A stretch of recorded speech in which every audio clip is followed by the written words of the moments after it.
Good morning. Bonjour à tous. I am very proud to say today that I left school at 15, and I find myself today in the corridors of the United Nations discussing the future of our planet, our future. As you probably know, we're at a critical turning point for humanity and for our planet.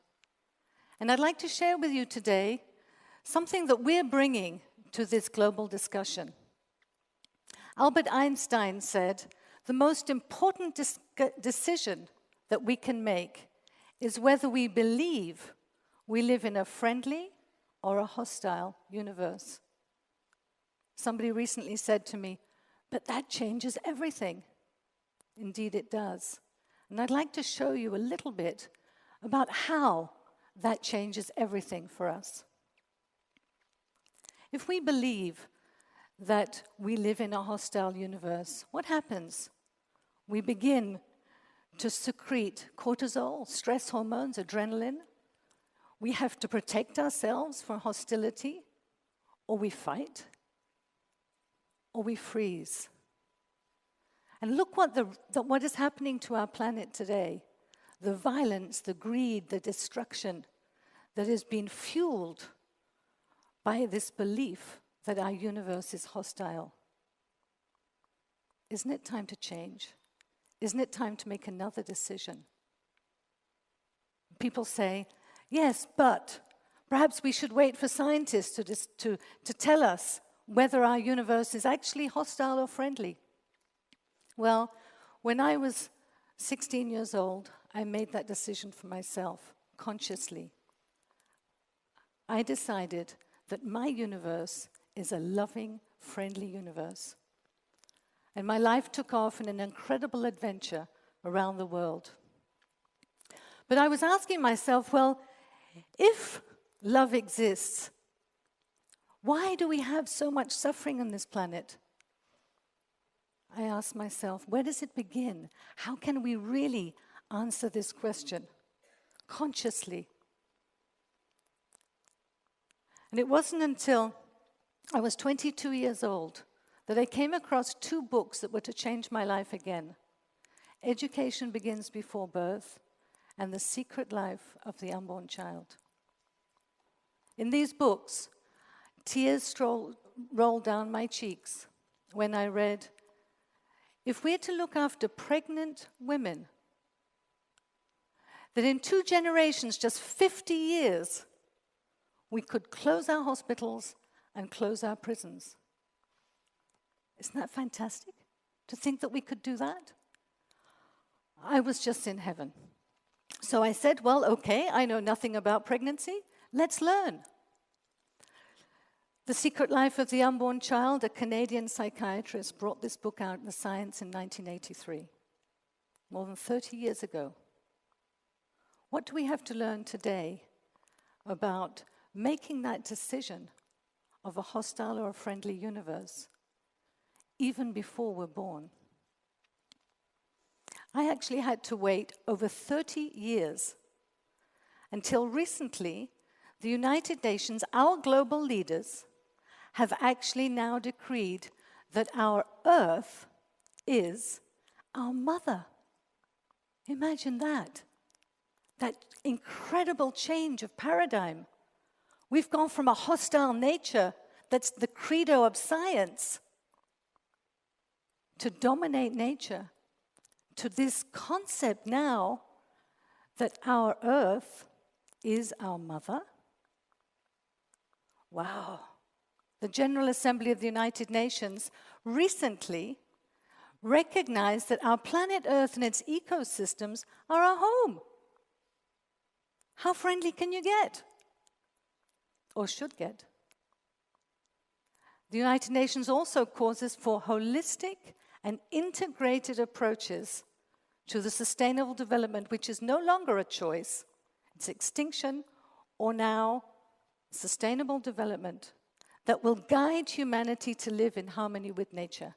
I'm back to my loving universe. It's happening. This paradigm shift is actually happening now, and not many people know about this.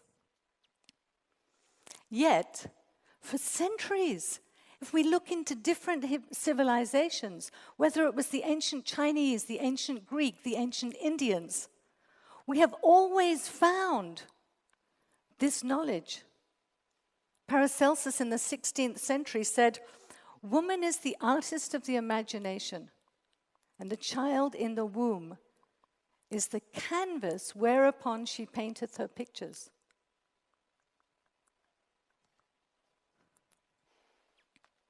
Let's hear now from two contemporary scientists at Imperial College London and see how we're catching up with our modern-day science.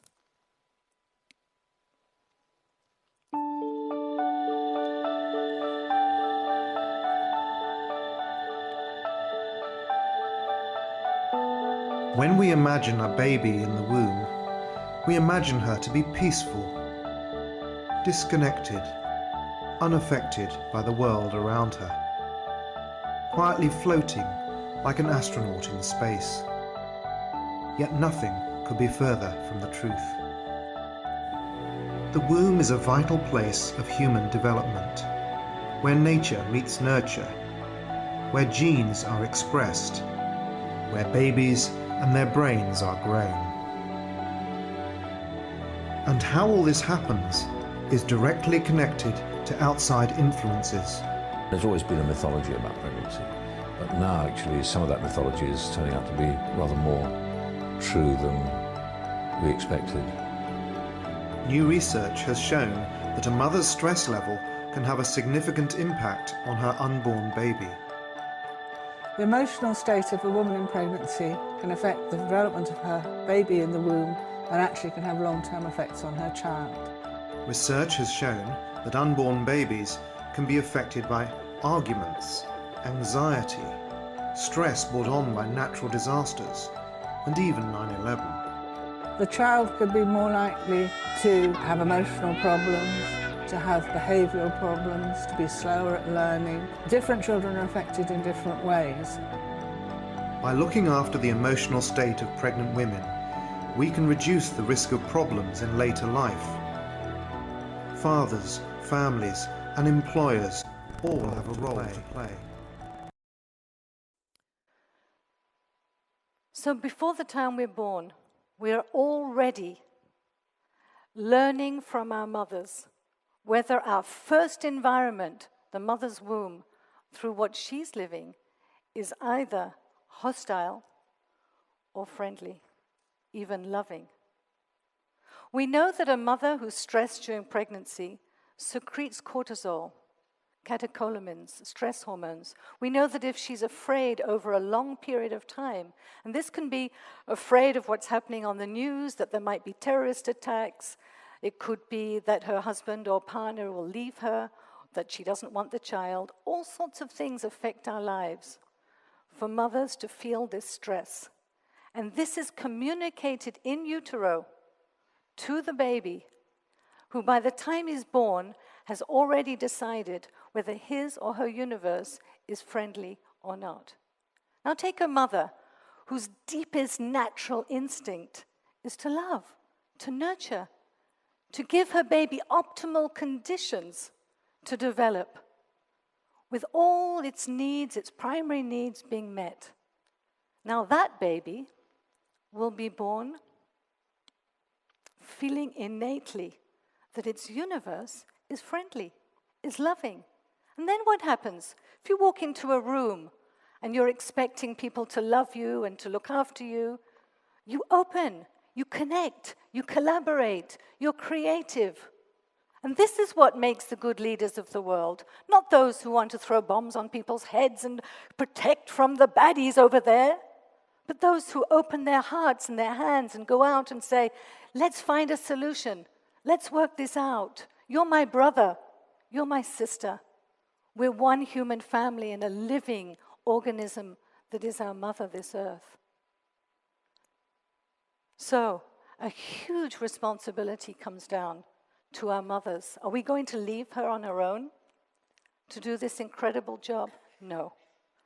We're asking all our global leaders, everyone, to now put resources to put support for every single mother who's to have a child, so that she feels safe, she feels love, she gets all that she needs in order to transmit this loving universe to her baby.